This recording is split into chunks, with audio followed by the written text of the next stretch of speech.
বরাবরের মতোই Bangladeshi Muslim community মালয়েশিয়াকে অন্তরের অন্তঃস্থল থেকে ধন্যবাদ দিতে চাই। ওনারা বরাবরের মতো এরকম চমৎকার প্রোগ্রামের আয়োজন করে থাকেন, যেটার সুবাদে আমরা কিছু কথা বলতে পারি, কিছু দিনই কথা শিখতে পারি।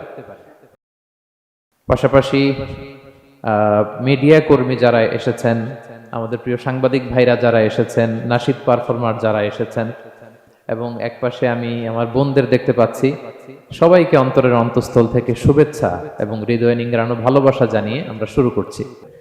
আমরা একটা থিমেটিক লেকচার উপস্থাপনের চেষ্টা করব, একটা নির্ধারিত বিষয়ের উপর কিছু আলোকপাত করব। বিষয়টা কি? বিষয়টা হচ্ছে আল্লাহ তাআলা যাদেরকে ভালোবাসেন তাদের নাম, তাদের গুণাবলী, তাদের ক্যারেক্টারিস্টিক্স, অ্যাট্রিবিউটস আল্লাহ তাআলা কালামুল্লাহ মাজিদে উল্লেখ করেছেন যে তিনি কাদেরকে ভালোবাসেন।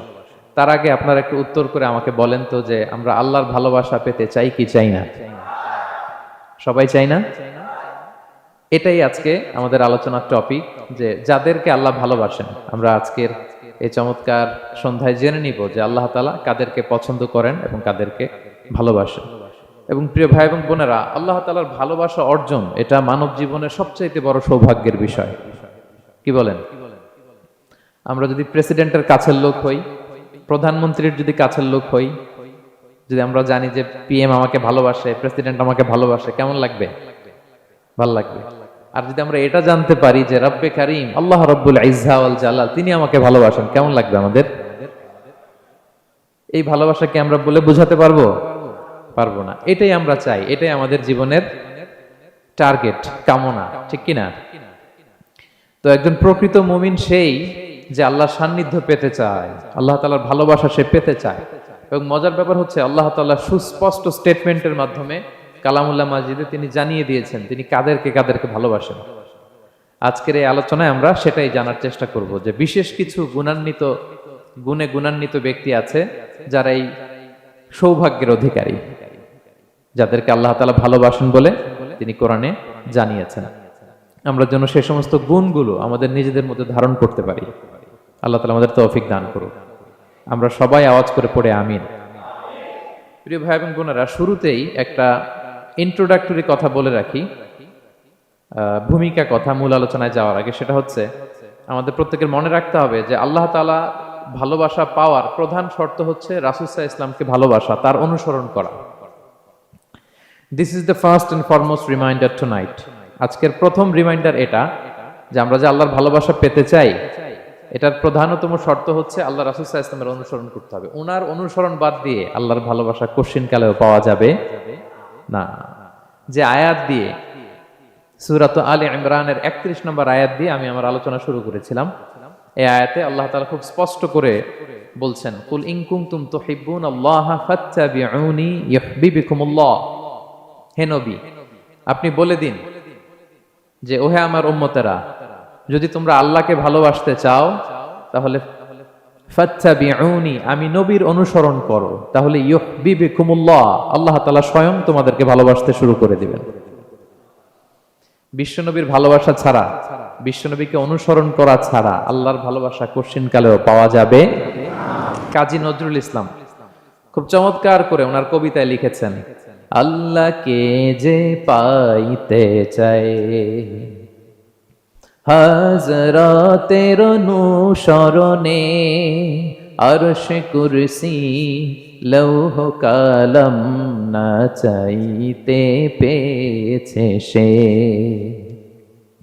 রাসূল নামের রশি ধরে যেতে হবে খোদার ঘরে, নদী তরঙ্গে যে পড়েছে ভাই দরিয়াতে সে আপনি মেশে, হযরতের অনুসরণে আরশ কুরসি লৌহ কলম না চাইতে পেয়েছে সে।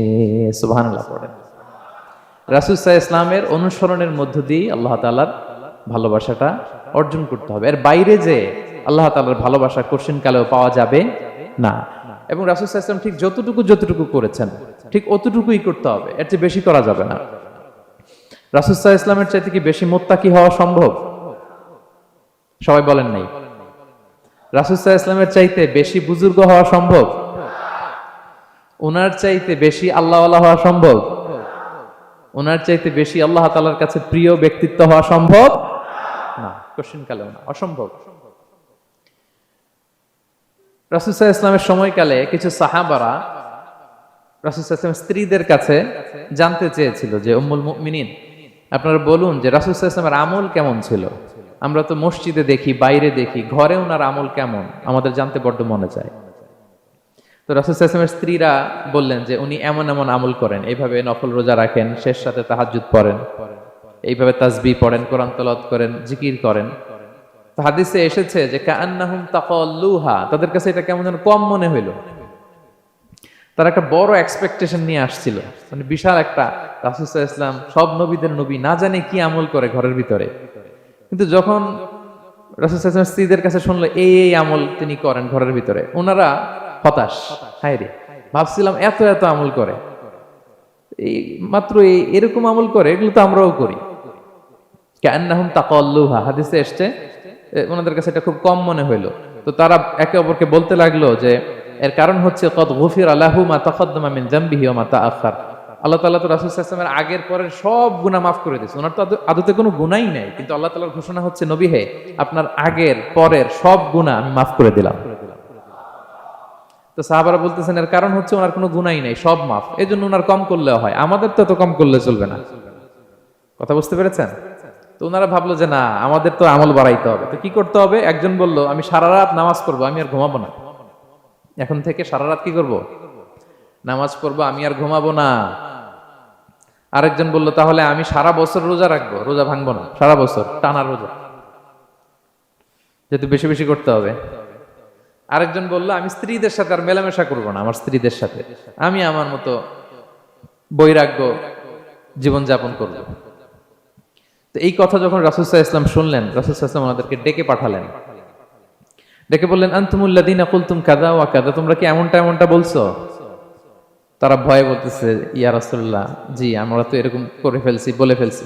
তখন রাসূল সাল্লাল্লাহু আলাইহি ওয়াসাল্লাম বললেন ওয়াল্লাহি ইন্নী লা আখশাকুম লিল্লাহি ওয়া আতকাকুম লাহু, আল্লাহর শপথ করে বলছি আমি তোমাদের মধ্য থেকে আল্লাহকে সবচেয়ে বেশি ভয় পাই, আমি সবচেয়ে বড় মুত্তাকি, আমার চেয়ে বেশি কেউ আল্লাহকে ভয় পেতে পারে না।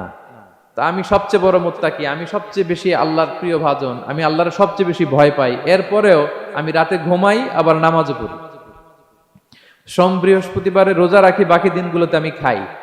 আমার তো 11 জন স্ত্রী, আমি সবার সাথে মেলামেশা করি, কই স্ত্রী মেলামেশায়, রোজা রাখা না রাখায়, রাতে ঘুম এবং তাহাজ্জুদ, এই যে ব্যালেন্স করে যে আমি জীবন পরিচালনা করি, এতে আমার মুত্তাকি হইতে তো কোনো সমস্যা হয় নাই।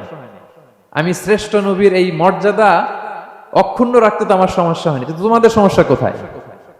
তখন তিনি একটা অসাধারণ উক্তি করেছিলেন, তিনি বলেছিলেন ফামান রাগিবা আন সুন্নতি ফালাইসা মিন্নি, যে আমার সুন্নতকে অবজ্ঞা করে, মানে আমার যে পন্থা এটা অনুসরণ না করে অন্য কিছু যে করতে চায়, ফালাইসা মিন্নি, সে আমার দলভুক্ত নয়। আল্লাহু আকবার! কি ভারসাম্যবোধ, কি ব্যালেন্সড লাইফস্টাইল, কি পরিমতি বোধ তিনি আমাদের শিখিয়েছেন।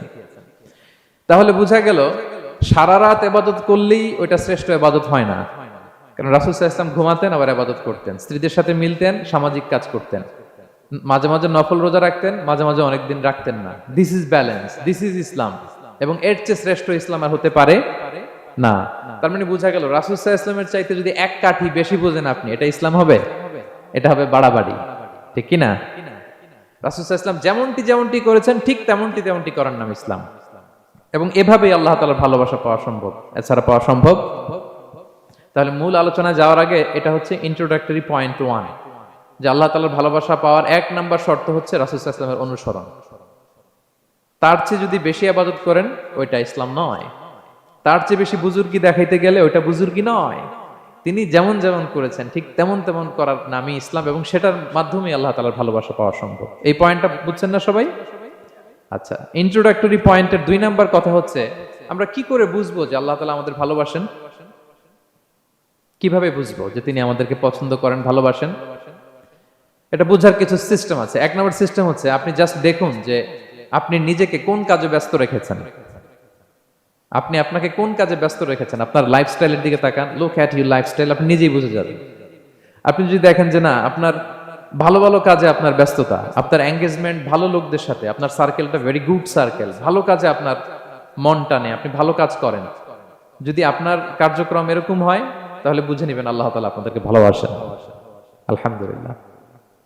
আর যদি দেখেন না, যত আকাম কুকাম আছে ওইটার সবার আগে আপনি, যেই কাজে আল্লাহর ক্রোধ আসে, আল্লাহ রাগ হয়ে যান, যেই কাজ ইসলামে করার নিষেধ, যেটাতে তার অসন্তুষ্টি, ওই কাজে আপনার এঙ্গেজমেন্ট, ইনভলভমেন্ট, আপনার সার্কেল গুলাও এরকম, তাহলে বুঝে নিবেন আল্লাহ ভালোবাসা, এই মহা সৌভাগ্য আপনার কপালে জোটে নাই।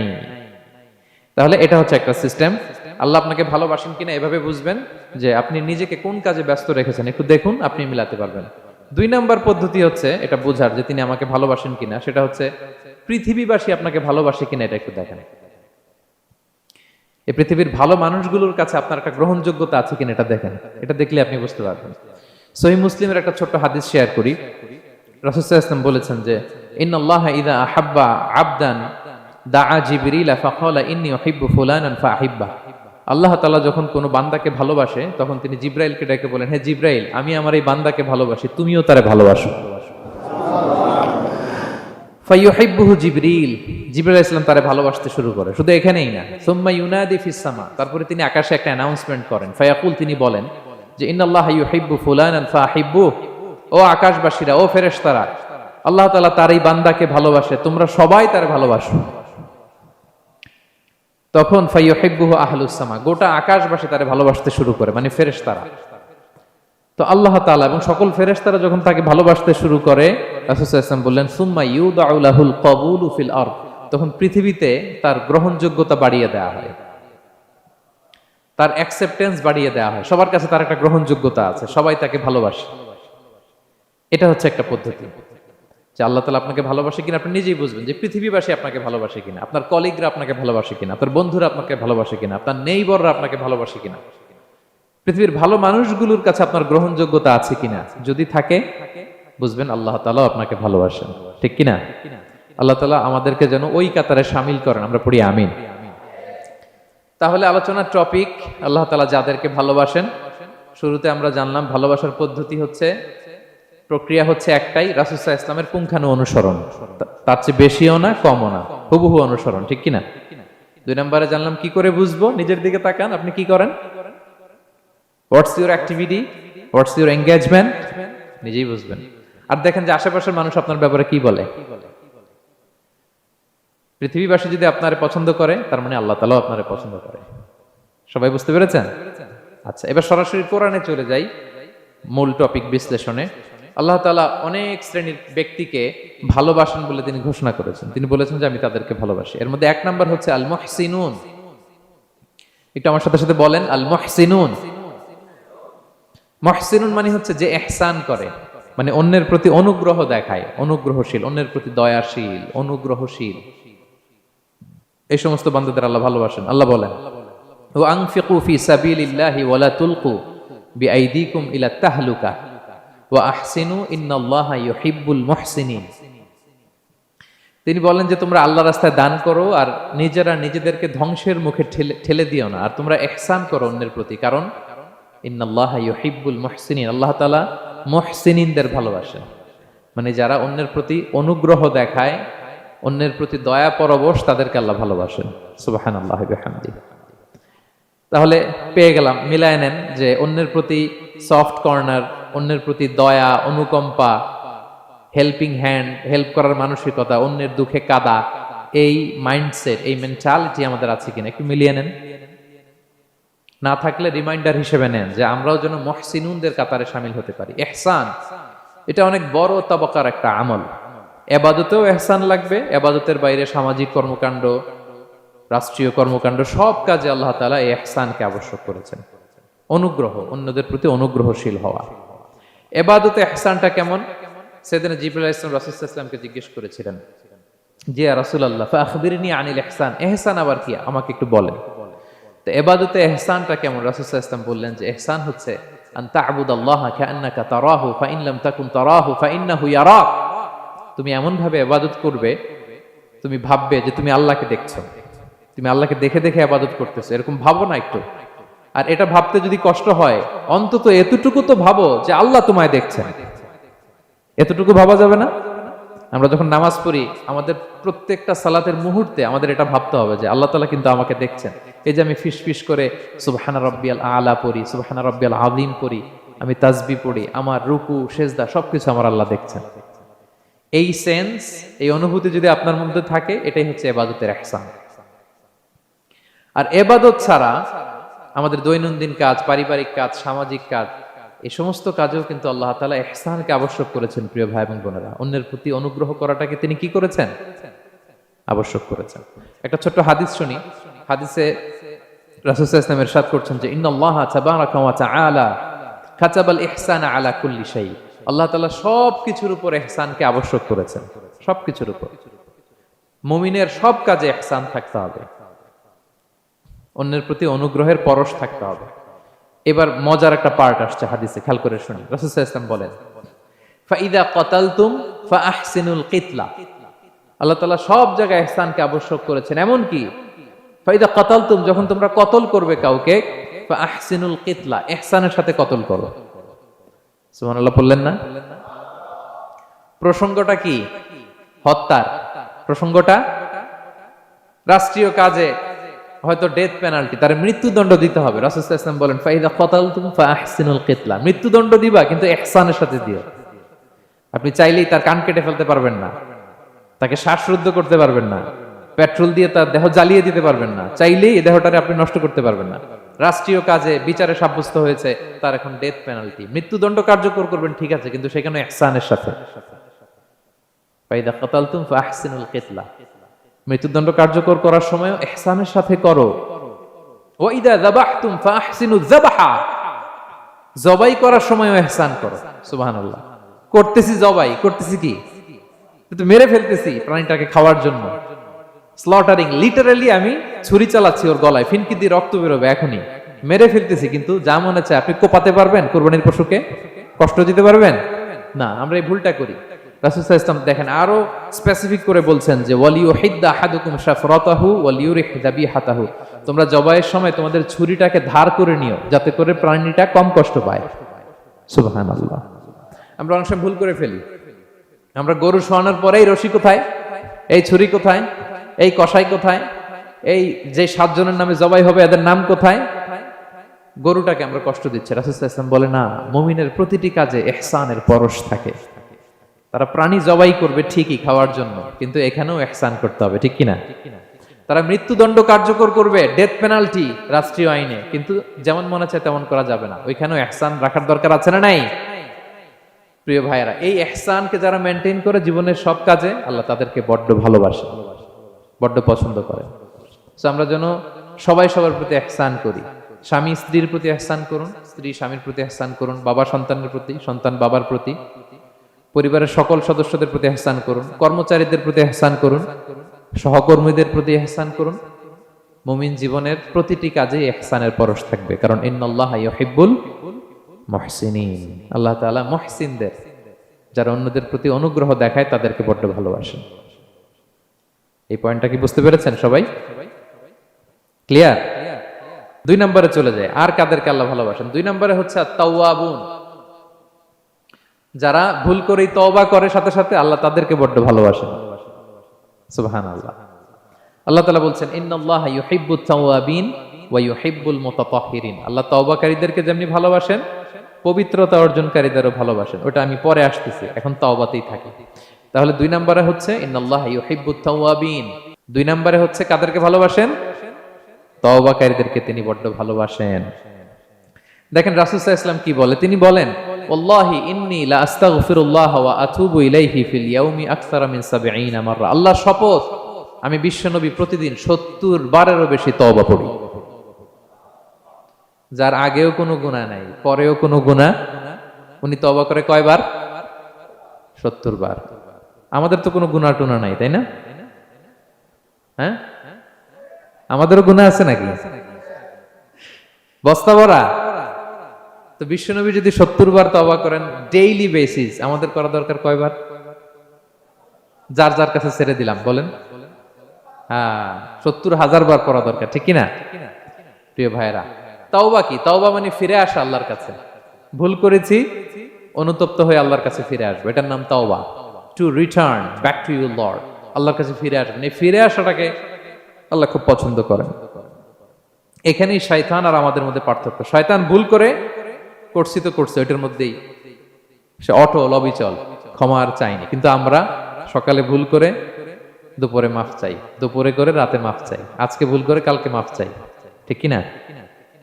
এই মাফ চাওয়াটাকে, ফিরে আসাটাকে, তার গুনাহগার বান্দা অনুতপ্ত হয়ে, রিয়েলাইজেশন হয়ে, বুঝতে পেরে ফিরে আসাটাকে তিনি বড্ড পছন্দ করেন, বড্ড পছন্দ করেন। এজন্য ভুল আমাদের হবে প্রিয় ভাইরা।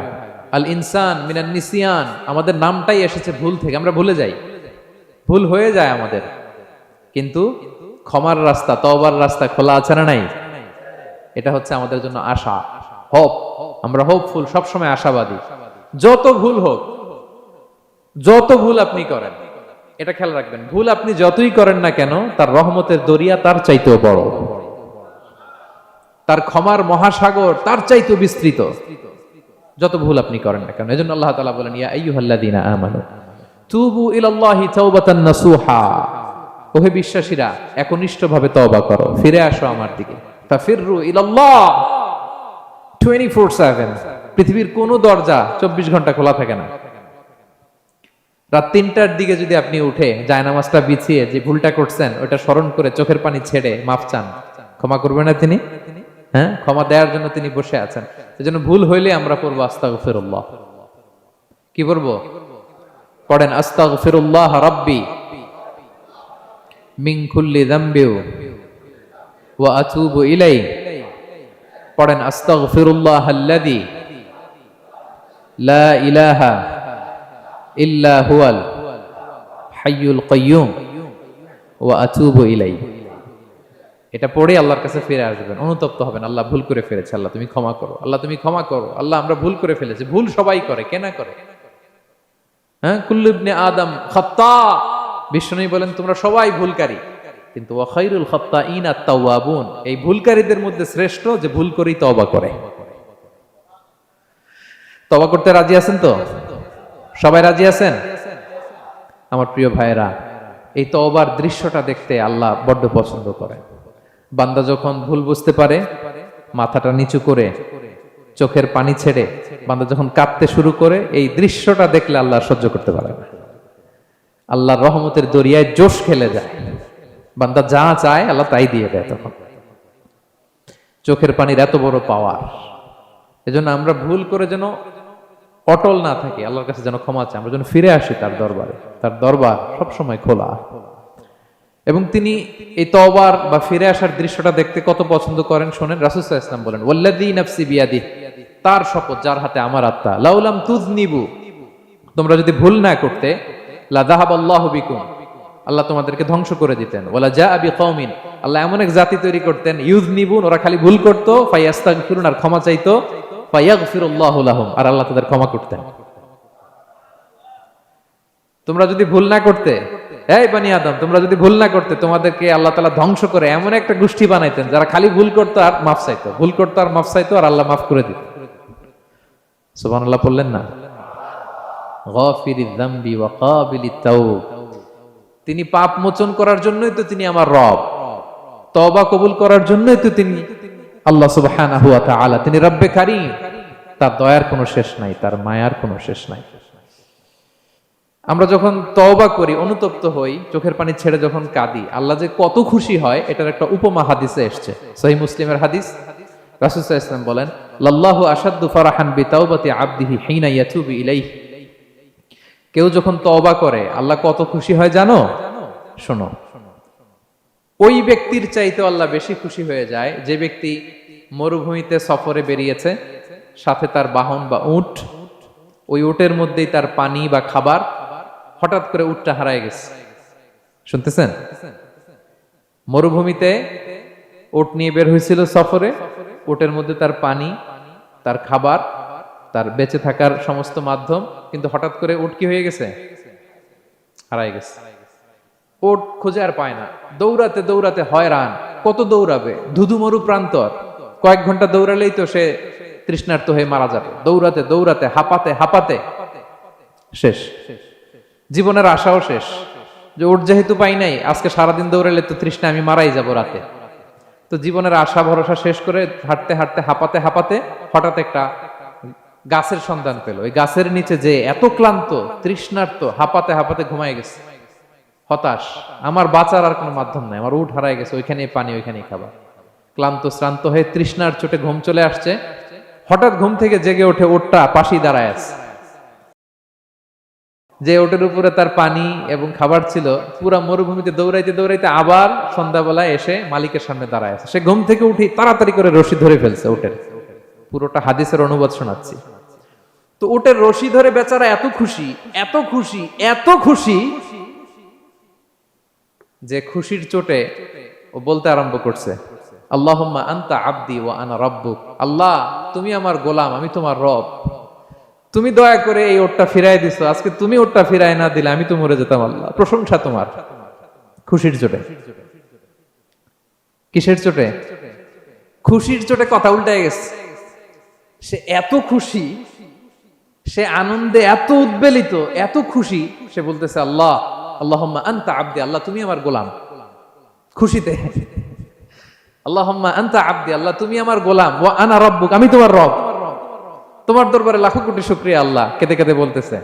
তা আল্লাহ বলে, ওইরকম একটা পরিস্থিতিতে যে তার জীবনের আশা ছেড়েই দিয়েছিল, হঠাৎ করে ওট ফিরে পাওয়ার পরে খুশির চোটে সে যখন আমি আল্লাহরে ওর গোলাম বানায় আর ওরে আমার রব বানায়, ওই লোকটা ওই মুহূর্তে ঠিক যত খুশি, আমার কোনো বান্দা তওবা করে যখন আমার কাছে ফিরে আসে, আমি আল্লাহ ওই বান্দার উপর তার চাইতে বেশি খুশি হয়ে যায়। আল্লাহু আশাদ্দু ফারাহান। ওই ব্যক্তি কত খুশি হইলে আল্লাহর গোলাম বানায়, কত খুশি হইলে সে সেন্স হারায় ফেলে যে আল্লাহ তুমি আমার গোলাম, আমি তোমার রব। কখন বলে? খুশিতে সে মাতোয়ারা। আল্লাহ বলে, ওই মাতোয়ারা ব্যক্তি ওই মুহূর্তে যত খুশি, আমার কোনো বান্দা ভুল করে বোঝার পরে যখন চোখের পানি ছেড়ে আমার কাছে তওবা করে, আমি আল্লাহ তার চাইতে বেশি খুশি হয়ে যা। তওবা করবেন তো? করবেন? করবেন? ইন্নাল্লাহা ইউহিব্বুত তাওয়াবিন। আল্লাহ তাআলা তওবাকারীদের বড্ড ভালোবাসেন। আমার ভাইরা, ভুল হলেই যেন আমরা তওবা করি। কয়টা জানলেন? প্রথমটা কি ছিল? কি করে? ভুলে গেছি। ইহসান করে, মুহসিনুন, যারা অন্যদের প্রতি অনুগ্রহ প্রদর্শন করে। আচ্ছা, 2 নাম্বার কি ছিল? তাওবা, মানে আত-তাওয়াবুন, যারা ভুল হলেই কি করে? তওবা করে। 3 নাম্বার হচ্ছে আল মুতাতাহহিরুন, যারা পবিত্রতা অর্জন করে, সবসময় পাক পবিত্র থাকে, নিট এন্ড ক্লিন থাকে। এই ক্লিনলিনেসকে আল্লাহ পছন্দ করেন। সুবহানাল্লাহ। কি সুন্দর আমাদের ধর্ম, কত চমৎকার আমাদের ইসলাম। রাদিতু বিল্লাহি রাব্বা ওয়া বিল ইসলামি দীনা। আমরা আল্লাহরে রব হিসেবে পেয়ে খুশি, ইসলামকে দিন হিসেবে পেয়ে খুশি, ঠিক কি না? 3 নাম্বার হচ্ছে ওয়া ইউহিব্বুল মুতাতাহহিরিন। আল্লাহ তাআলা পবিত্রতা অর্জনকারীদের বড্ড পছন্দ করেন। মুতাতাহহিরিন, যারা সব সময় পাক পবিত্র থাকে, পরিচ্ছন্ন থাকে, এবং এটা খুব জরুরি। রাসূল সাল্লাল্লাহু আলাইহি ওয়াসাল্লাম বলেছেন, আত-তুহুরু শাতরুল ঈমান। পবিত্রতা এটা ঈমানের অঙ্গ। কেন ঈমানের অঙ্গ? কারণ নামাজ যার নাই তার ঈমান নাই, আর পবিত্রতা ছাড়া নামাজই হয় না। এজন্য রাসূল সাল্লাল্লাহু আলাইহি ওয়াসাল্লাম বলেছেন পবিত্রতা ঈমানের অঙ্গ। সুবহানাল্লাহ পড়েন। দেখেন, নামাজের যে আহকাম আরকান আছে, আহকাম তো বাইরে, নামাজ শুরুর আগে। এর মধ্যে 3টা আহকাম বা 3টা ফরজই হচ্ছে এই পাক পবিত্রতা নিয়ে। ছোটবেলা আপনারা পড়েছেন না, শরীর পাক, কাপড় পাক, নামাজের জায়গা পাক। তার মানে আপনি নামাজে যখন দাঁড়াবেন, আপনার শরীরটা পাক পাক পবিত্র হইতে হবে। আপনি যে ড্রেস গায়ে দিয়ে নামাজে দাঁড়ালেন, এটা পবিত্র হইতে হবে। যেই জায়গাটাতে আপনি নামাজের জন্য দাঁড়ালেন, ওই জায়গাটা পবিত্র হতে হবে। এই 3টা জায়গা পবিত্র কিনা আপনাকে এনশিওর করে আল্লাহু আকবার, তার আগে আল্লাহু আকবার বললে হবে? হবে না। এজন্য ইসলাম হাতে ধরিয়ে ধরিয়ে আমাদেরকে পবিত্র হওয়ার পদ্ধতি শিক্ষা দিয়েছেন। রাসূল সাল্লাল্লাহু আলাইহি ওয়াসাল্লাম যখন এগুলো শিখাতেন, মুশরিকরা হাসতো, হায় রে কেমন নবী তোমাদের, কিভাবে টয়লেটে যাইতে হয় এটাও শিখায়। সাহাবারা বলতেন, হ্যাঁ, আমাদের নবী ধরে ধরে আমাদের শিখায় যে টয়লেটে ঢুকতে বাম পা, বেরোতে ডান পা, ঢোকার আগে দোয়া, ওয়ালা তাস্তাকবিলুল কিবলা, কিবলামুখী হওয়া যাবে না, ঢিলা ইউজ করলে 3টা ইউজ করো, বেজর করো, প্রতিটা জিনিস, কি করে ওযু করতে হয়, কি করে তায়াম্মুম করতে হয়, কি করে ফরজ গোসল করতে হয়, আমার নবী ধরে ধরে আমাদের শিখিয়েছেন, ঠিক কি না? ধরে ধরে শিখিয়েছেন। কিভাবে অজু করবেন রাসূল সাল্লাল্লাহু আলাইহি ওয়াসাল্লাম গামলা নিয়ে তিনি দেখিয়েছেন। কিভাবে তায়াম্মুম করবেন মাটিতে বাড়ি দিয়ে তায়াম্মুম করে দেখিয়েছেন। কেমন করে মেসওয়াক করবেন দেখিয়েছেন। কিভাবে আতর ইউজ করবেন দেখিয়েছেন। ক্লিনলিনেসের যত দিক হতে পারে সব বিশ্বনবী আমাদের শিখিয়েছেন। এমনকি কালামুল্লাহ মাজিদে আল্লাহ তাআলা আমাদেরকে সুস্পষ্ট জানিয়েছেন, ইয়া আইয়ুহাল্লাযীনা আমানু ইযা কুমতুম ইলাস সালাতি ফাগসিলু উজুহাকুম, যখন নামাজে দাঁড়াবা আগে ওযু করো। ফাগসিলু উজুহাকুম, যারা আরবি বোঝেন আগে মুখ ধুয়ে নাও। ওয়া আইদিয়াকুম ইলাল মারাফিক, তারপরে দুই হাত কোনই পর্যন্ত ধুয়ে নাও। ওয়ামসাহু বিরুউসিকুম, তারপর মাথা মাসে করে নাও। ওয়া আরজুলাকুম ইলাল কাবাইন, এরপরে টাকনু পর্যন্ত দুই পা ধুয়ে নাও। ওযু হয়ে গেল না? হয়েছে না? এবার ধরে ধরে আমাদেরকে শেখানো হয়েছে। যদি গোসল ফরজ হয়, ওয়া ইন কুনতুম জুনুবান ফাত্তাহহারু, গোসল ফরজ হলে গোসল করে নাও। এখন অজু গোসলের জন্য পানি নাই, তো অজু আর গোসলের জন্য যদি পানি না থাকে, ফালাম তাজিদু মাআন ফাতায়াম্মামু সাঈদান তাইয়্যিবা, পবিত্র মাটি দিয়ে তায়াম্মুম করো। দেখেন, অজুও শিখাইলো কোরআন, তায়াম্মুমও শিখাইলো কোরআন। পাক পবিত্র হওয়ার ক্লিনলিনেসের যত আয়োজন আছে সব আল্লাহর কোরআনে আছে না নাই? সব আল্লাহ তাআলা আমাদেরকে জানিয়ে দিয়েছেন। এবং আম্মা জান আয়েশা রাদিয়াল্লাহু তাআলা আনহা আল্লাহ রাসূল সাল্লাল্লাহু আলাইহি ওয়াসাল্লামকে জিজ্ঞেস করেছিলেন, ইয়া রাসূলুল্লাহ, কিয়ামতের দিন এত নবীর উম্মত, কোটি কোটি মানুষ, আপনি আপনার উম্মতকে চিনবেন কি করে? এত মানুষ থাকবে, আপনি কি করে চিনবেন? রাসূল সাল্লাল্লাহু আলাইহি ওয়াসাল্লাম বললেন, ইন্না উম্মতি ইয়াতুনা ইয়াউমাল কিয়ামাতি গুররাম মুহাজ্জালিনা মিন আসারিল wudu। তিনি বললেন, অজুর চিহ্ন দেখে আমি আমার উম্মত চিনব। আমার যে সমস্ত উম্মতেরা অজু করে নামাজ পড়েছে, অজুর পানি তাদের গায়ের যেই যেই জায়গায় লেগেছে, এই জায়গাগুলো কিয়ামতের দিন রেডিয়াম বাতির মতো জল জল জল জল করে জ্বলতে থাকবে। আমি এটা দেখে চিনে ফেলবে আমার উম্মত, নামাজি, পাক্কা নামাজি। আল্লাহু আকবার। এবং অতিরিক্ত পবিত্রতা অর্জনের জন্য কিছু সাহাবীদেরকে আল্লাহ স্পেশালি কোরআনে অ্যাপ্রিশিয়েট করেছেন। তারা হচ্ছে মসজিদে কোবা পল্লীর আশেপাশে যে সাহাবারা, তারা অতিরিক্ত পবিত্রতা অর্জন করতেন। আল্লাহ তাআলা বলেন, ফিহি রিজালুন ইউহিব্বুনা আন ইয়াতাতাহহারু, এই মসজিদে কোবার আশেপাশে এমন কিছু মুসল্লি আছে যারা পছন্দ করে পবিত্রতা অর্জন করতে, বেশি পবিত্রতা অর্জন করতে তারা পছন্দ করে। আর ওয়াল্লাহু ইউহিব্বুল মুত্তাহিরিন, আল্লাহ তাআলা অতিরিক্ত পবিত্রতা অর্জনকারীকে ভালোবাসেন, পছন্দ করেন। সুবহানাল্লাহ পড়েন। তো তাদের প্রশংসা যখন আল্লাহ তাআলা কোরআনে করলেন, বিষ্ণু সাল্লাল্লাহু আলাইহি ওয়াসাল্লাম তাদেরকে ডাকলেন, বললেন, ও কোবাপল্লীর সাহাবীরা, ঘটনা কি? তোমাদের নাম বিশেষভাবে আল্লাহ তাআলা কোরআনে উল্লেখ করেছে যে ফিহি রিজালুন ইউহিব্বুনা আন ইয়াতাতাহহারু, কি তোমাদের এমন গুণ, তোমরা কিভাবে পবিত্রতা অর্জন করো? তারা বলতে আরম্ভ করলো যে নাতাওয়াদ্দাউ লিস-সালাহ, আমরা নামাজের সময় ওযু করি, ওয়া নাগতাসিলু মিনাল জানাবা, গোসল ফরজ হলে গোসল করি, ওয়া নাস্তানজি বিল মা, আর পানি দিয়ে ইস্তেনজা করি। সুবহানাল্লাহ। এই পানি দিয়ে ইস্তেনজা করাটা আল্লাহ পছন্দ করেছেন। ওনাদের সময় ওনারা পানি দিয়ে ইস্তেনজা করতো না, পাথর দিয়ে, ঢিলা দিয়ে তারা ক্লিন হয়ে যেত। এর কারণ হচ্ছে তাদের খাদ্য প্রক্রিয়াটা এমন ছিল, ড্রাই ফ্রুট খেত তো, খেজুর, গোশত, রুটি, তো তাদের স্টুলটা ওইরকম হইতো। আরবের লোকদের অনেকের এই স্টুলটা এরকম হয়। যেমন আমাদের যখন কখনো কোষ্ঠকাঠিন্য হয়, তখন দেখবেন যে আমাদেরও এরকম হয়। তো আমরা যখন স্টুল পাস করি, তখন আমাদের এই পায়ুপথটা মূলত বেরিয়ে আসে, স্টুল পাস করে, আবার পায়ুপথ আমাদের দেহের ভেতরে চলে যায়। ফলে যখন কারো কোষ্ঠকাঠিন্য হয়, তখন দেখা যায় যে তারা টিস্যু ইউজ করা লাগে না। আমাদেরও কখনো কখনো এরকম হয় না? হয়। তো ওনাদের সারা বছর একই রুটিন, ওনাদের আসলে টিস্যু ইউজ করা লাগে না, ওনাদের স্টুলটাই এরকম। কিন্তু এরপরেও ওই সাহাবারা এক্সট্রা পানি ইউজ করতেন। আমরা যেমনি কল ঘোরালেই পানি, ওই সময় পানি এত অ্যাভেলেবল ছিল না, সপ্তাহে একদিন গোসল করার সুযোগ পেতেন। পানি মানে এটা গোল্ডের মতো দাম, ডায়মন্ডের মতো দাম পানি মরুভূমিতে। তো তারা বলে, ওয়ানাস্তানজি বিল মা, আমরা পানি জমিয়ে রাখি, সেই পানি দিয়ে ইস্তেনজা করি। রাসূল সাল্লাল্লাহু আলাইহি ওয়াসাল্লাম বললেন, ক্বালা ফাহুয়া যাক ফাআলাইকুমু, তাহলে এটাই সেই কারণ, এটাই সেই কারণ, এজন্যই আল্লাহ তাআলা স্পেশালি কোরআনের ভেতরে তোমাদের নাম তুলে দিয়েছেন। পড়েন সুবহানাল্লাহ। তা আমরা যেন এই পবিত্রতাকে গুরুত্ব দেই প্রিয় ভাইয়েরা, কারণ আল্লাহ তাআলা তিনি বলছেন, ইন্নাল্লাহা ইউহিব্বুত তাওয়াবিন, তিনি তাওবাকারীদের যেমনি ভালোবাসেন, ওয়া ইউহিব্বুল মুতাতাহহিরিন, তিনি পবিত্রতা অর্জনকারীদেরকে ভালোবাসেন। আমরা যেন ওযু করার সময় খুব ভালোভাবে করি। রাসূল সাল্লাল্লাহু আলাইহি ওয়াসাল্লাম যখন বললেন অজুর পানি যেখানে লাগে ওটা জল জল করে জ্বলবে, তো তো আবু হুরায়রা রাদিয়াল্লাহু তাআলা আনহু হাত তো ধুইতে হয় কোনি পর্যন্ত, উনি এতটুকু ধুইতেন। উনি বলতেন যে কিয়ামতের দিন আমার হাত এতটুকু পর্যন্ত জল করবে। কি মাইন্ডসেট ওনাদের, সুবহানাল্লাহ বিহামদিহি। সো আমরা যেন এই ক্লিনলিনেসের সর্বোচ্চ নাজরানা পেশ করি, সর্বোচ্চটা যেন আমরা সবসময় মেসওয়াক করা, পারফিউম ইউজ করা, অজু গোসল যেন আমরা করি, ফলে আমরা মুতাতাহহিরিন, পবিত্রদের অন্তর্ভুক্ত হতে পারবো। আর আল্লাহ তাআলা পবিত্রদের বড্ড ভালোবাসেন। বুঝতে পেরেছেন?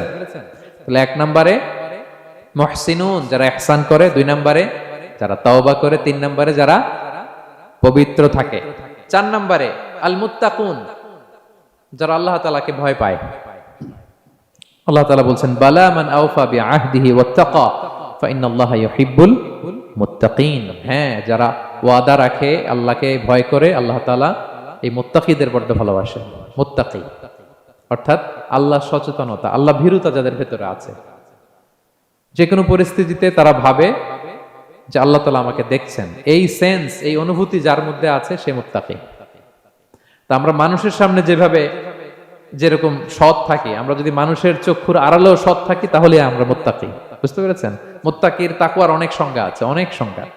সবচেয়ে সহজ সংজ্ঞা হচ্ছে মানুষের সামনে আমরা যতটা ভালো, আমার প্রাইভেট লাইফেও যদি আমি ততটা ভালো হই তাহলে আমি মুত্তাকি। একটু যোগ বিয়োগ দিয়ে নেন নিজের সাথে নিজে, যে আমি পাবলিকলি যতটা ভালো, প্রাইভেটলি ততটা ভালো কিনা। যদি হই তো আমি মুত্তাকি। ওমরে ফারুক রাদিয়াল্লাহু তাআলা আনহু একবার উবাই ইবনে কাবকে বললেন, ইয়া উবাই মা হুয়া তাকওয়া, আল্লাহ কোরআনে এত তাকওয়ার কথা বলেছেন, তাকওয়াটা কি? উনি প্রশ্নের উত্তর না দিয়ে উনিও প্রশ্ন করলেন। উনি বললেন হাল সালাকতা তরিকান দা শাউক, ইয়া আমিরাল মুমিনিন, আপনি কি কখনো মরুভূমিতে কাঁটাযুক্ত রাস্তা দিয়ে হেঁটেছেন? উনি বললেন হেঁটেছি। তো কিভাবে হেঁটেছেন? দেখেন কেমনে উত্তর দেয় এক সাহাবী আরেক সাহাবীকে। যেখানে যে রাস্তায় কাঁটা আছে, ক্যাকটাস আছে, গুলমলতা, কিভাবে হেঁটেছেন? তিনি বললেন ইজতাহাদতু ওয়া তাশাম্মারতু, আমি আমার জুব্বা পাগড়ি খুব আঁটো করে কাপড়টা উপরের দিকে টেনে এমন সাবধানে হেঁটেছি যাতে ক্যাকটাসের কাঁটা আমার গায়ে না লাগে। এই পথটা পাড়ি দিতে খুব সাবধানে, খুব প্রিকশন নিয়ে, এক্সট্রা কশন নিয়ে আমি পার হয়েছি। উবাই ইবনে কাব বললেন হাদা হুয়া তাকওয়া, এটাই তো তাকওয়া। এই তো বুঝে গেছেন আপনি। আপনি একটু আগে প্রশ্ন করছেন তাকওয়া কি, এটাই তাকওয়া। বলে তাই নাকি? তিনি বললেন হ্যাঁ।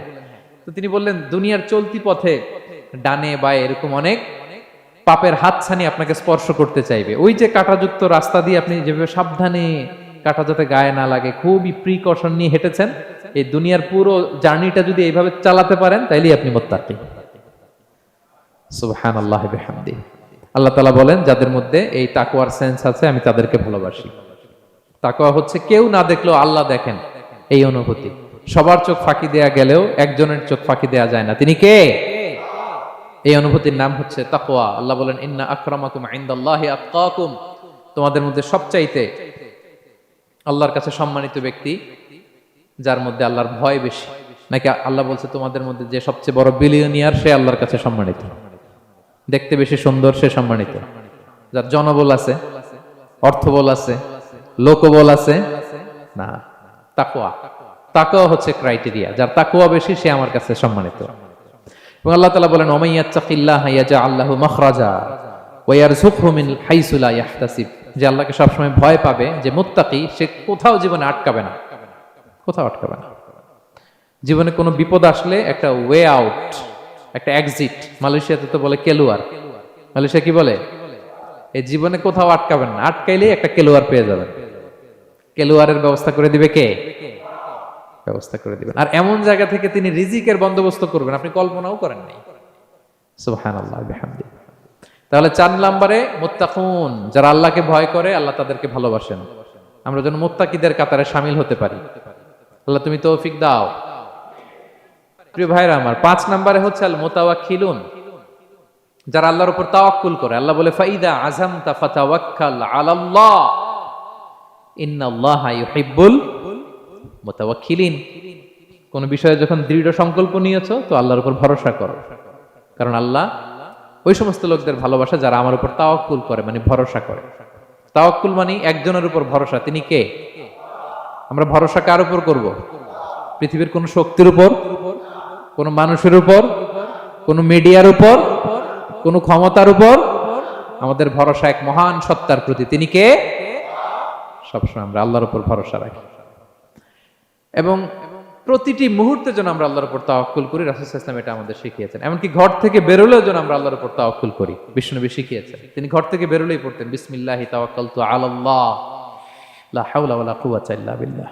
পড়েন আপনারা?